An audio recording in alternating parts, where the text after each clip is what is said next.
નમસ્કાર, જય હિન્દ, જય ભારત, રાધે રાધે.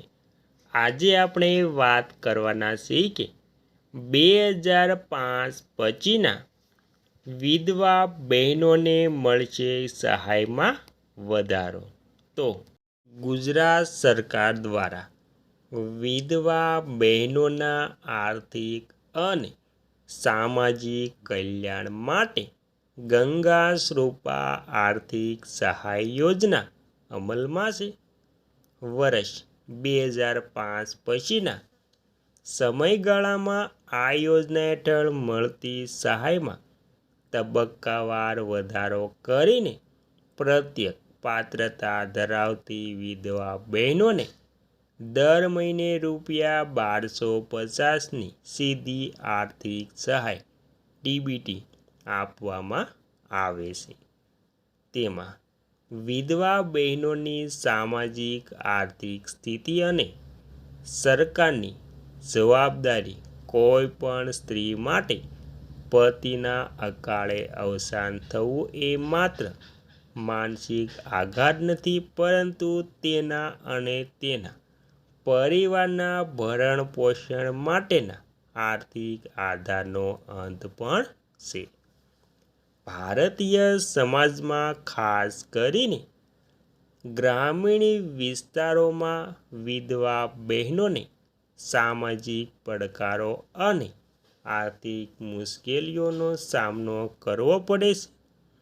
આવી સ્થિતિમાં તેમને સમાજમાં સન્માનભેર જીવવાનો અધિકાર મળે છે અને તેમના બાળકોને સારું શિક્ષણ પ્રાપ્ત થાય છે. તે માટે રાજ્ય અને કેન્દ્ર સરકાર હંમેશા પ્રયત્નશીલ રહે છે. ગુજરાત સરકારે આવી બહેનોની ચિંતા કરીને ખાસ પેન્શન યોજનાઓ અમલમાં મૂકી છે. આ યોજનાઓનો મુખ્ય ઉદ્દેશ વિધવા મહિલાઓને આર્થિક રીતે સ્વનિર્ભર બનાવવાનો અને તેમને ગરીબીમાંથી બહાર લાવવાનો છે.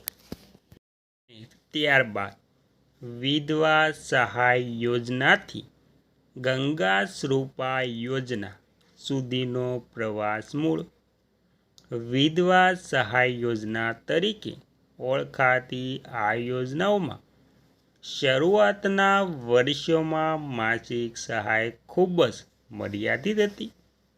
ત્યારબાદ મોંઘવારી અને જીવન નિર્વાહના ખર્ચને ધ્યાનમાં રાખીને સરકારે સમયાંતરે સહાયની રકમમાં વધારો કર્યો છે.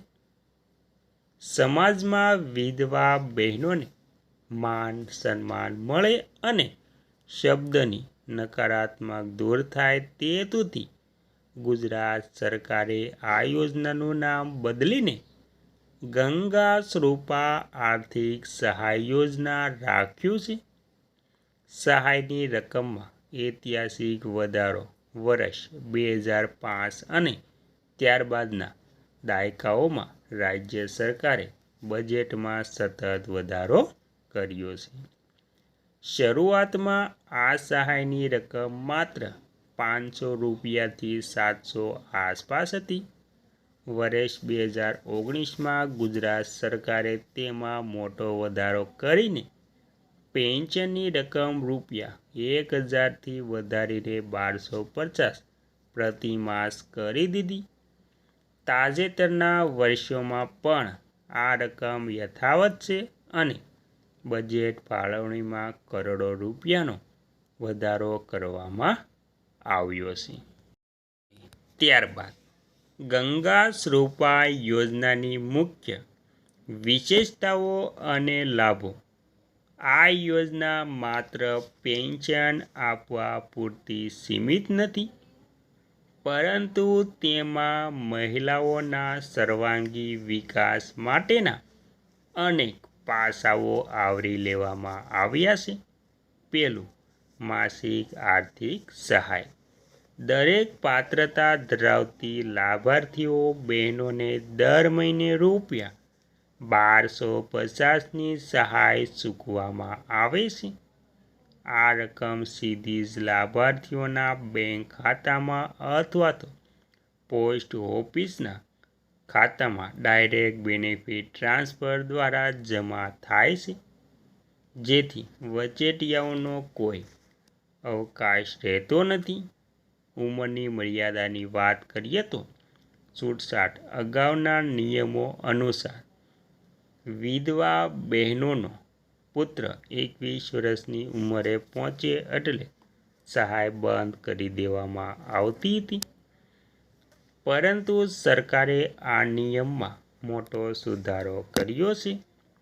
હવે પુત્રની ઉંમર 21 વર્ષથી વધુ થાય તો પણ માતાની ગંગા સ્વરૂપા સહાય બંધ થતી નથી.